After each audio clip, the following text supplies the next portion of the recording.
Dans cette web-série, nous allons interviewer des anciens étudiants du PISC afin de connaître leur parcours et tout ça en direct de leur salon.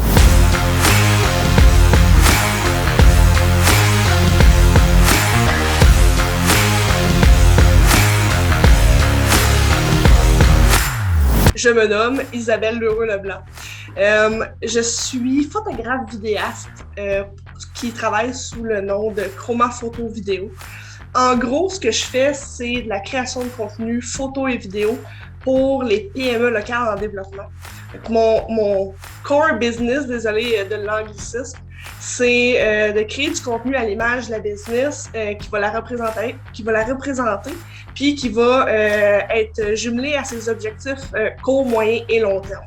Qu'est-ce que ça te fait de parler du PISC après 11 ans? C'est vraiment étrange. On dirait que plus tu avances dans la vie, tu sais, j'ai été au cégep, j'ai été à l'université, plus les souvenirs s'éloignent, puis se perdent un peu.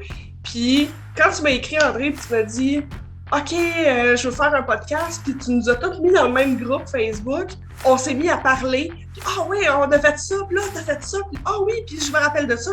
Ça a été la folie, je pense que ça a été la meilleure après-midi de ma semaine. Ça m'a fait revivre des nouvelles affaires que j'ai fait « Oh, OK, oui ».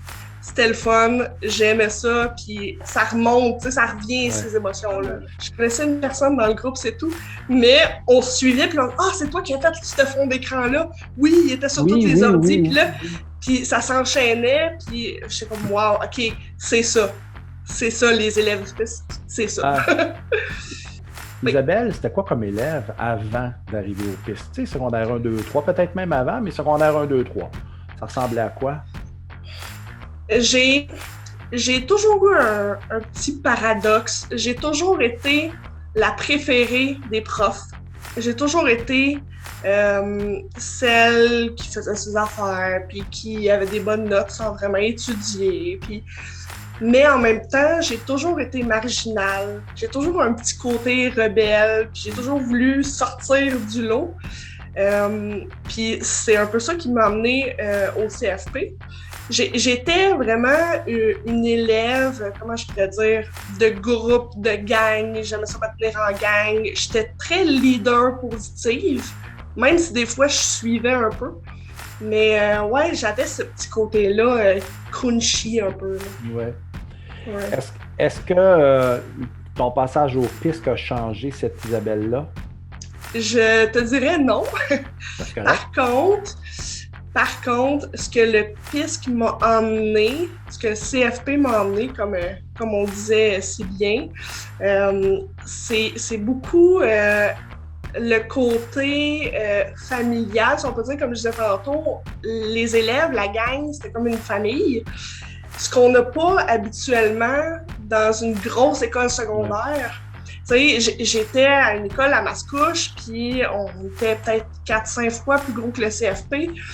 Puis c'était toujours un peu de chamaillage, un peu tout contre, un peu, tu sais, les profs, tu les aimais pas vraiment. Puis c'était comme difficile, tandis que t'arrives au PISC, j'ai comme réalisé à quel point ça pouvait être le fun, l'école, puis j'avais hâte d'aller voir mes amis, puis de jaser avec mes profs, puis d'avoir ce lien-là. Fait que ça m'a comme adouci un peu mon entrée au PISC, je dirais, ouais. Qu'est-ce qui fait que tu as choisi ça? Le PISC, retourne en secondaire 3 là, dans ta tête, puis il y a quelqu'un qui est allé te voir, il y a quelqu'un qui t'a présenté un petit peu ce programme-là. Qu'est-ce qui fait que tu as allumé sur ce programme-là? Il y a deux choses. Il y a deux raisons pour lesquelles j'ai décidé de me lancer dans l'aventure du PISC. La première raison, c'est une raison personnelle. J'ai été obligée d'être un peu mise à l'écart des autres élèves en secondaire 3 dû à un événement qui s'est passé. Okay. Ça a fait en sorte que je me sentais comme plus bien dans cette école-là. C'était difficile. Puis en même temps, la rencontre avec les membres du personnel du PISC qui sont venus présenter un peu le programme est arrivée.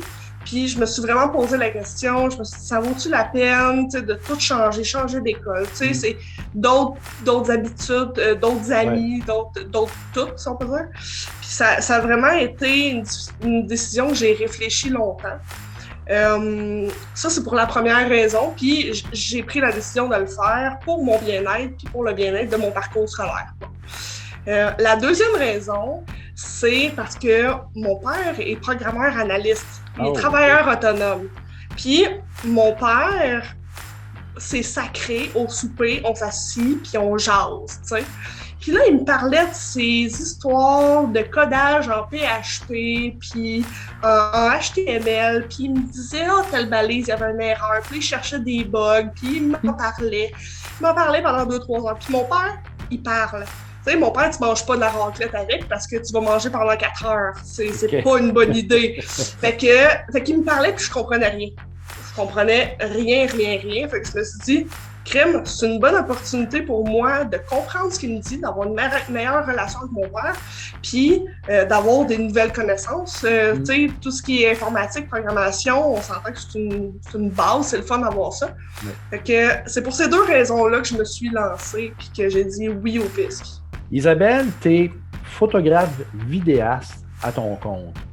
Yes. J'aimerais ça que tu me dises qu'est-ce que ça fait, ça, dans la vie, une photographe vidéaste? Ça mange des toasts au beurre de pinot le matin, midi, soir. Non, c'est pas vrai. C'est pas vrai. Au début, oui, mais je suis bien entourée, donc je me gâte une fois de temps en temps. En fait, je fais de la photo et de la vidéo corporative. Mon créneau, c'est vraiment dans le corporatif. Ma passion, c'est la relation avec les entrepreneurs passionnés, puis les projets d'entreprise créatifs et innovants. Donc, je crée du contenu photo, vidéo pour eux. Vraiment un lifestyle. Je fais pas de photographie de produits ou tout ce qui est un peu stiff, je le fais pas. Ma force, c'est vraiment d'aller capter l'émotion, puis de transmettre le bon message à travers photos et vidéos en lifestyle. Fait que au quotidien, je prends des photos d'employés qui travaillent, je prends des photos corpo de dirigeants d'entreprise, je prends des vidéos pour annoncer des lancements. J'aide aussi beaucoup pour ce qui est podcast pour des entrepreneurs, podcast vidéo. Fait que c'est pas mal tout ce que je fais. C'est un peu ma mission de vie d'aider au développement des entrepreneurs. Puis par le biais de cette mission-là, ma mission personnelle, si on peut dire, c'est de venir soutenir un peu la relève entrepreneuriale, les jeunes, l'implication des jeunes.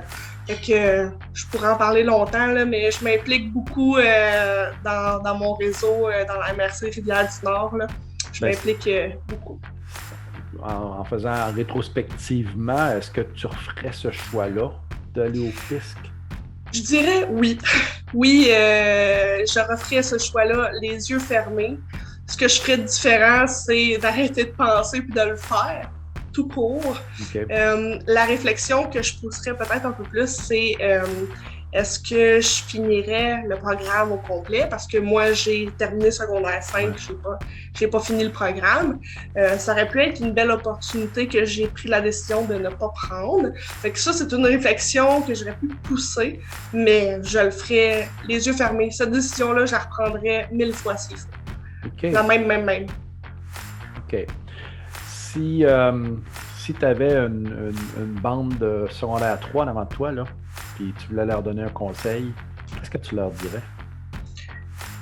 Je leur dirais de prendre le temps de réfléchir et de s'écouter. S'écouter puis écouter ce qui vient, tu sais, du ventre.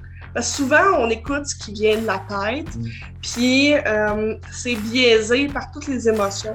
Tandis que ce qui vient du ventre, souvent, c'est l'amour, le courage, la passion. Puis c'est ça qu'il faut écouter. Fait que si on hésite à aller au PISC, on écoute le ventre, c'est sûr.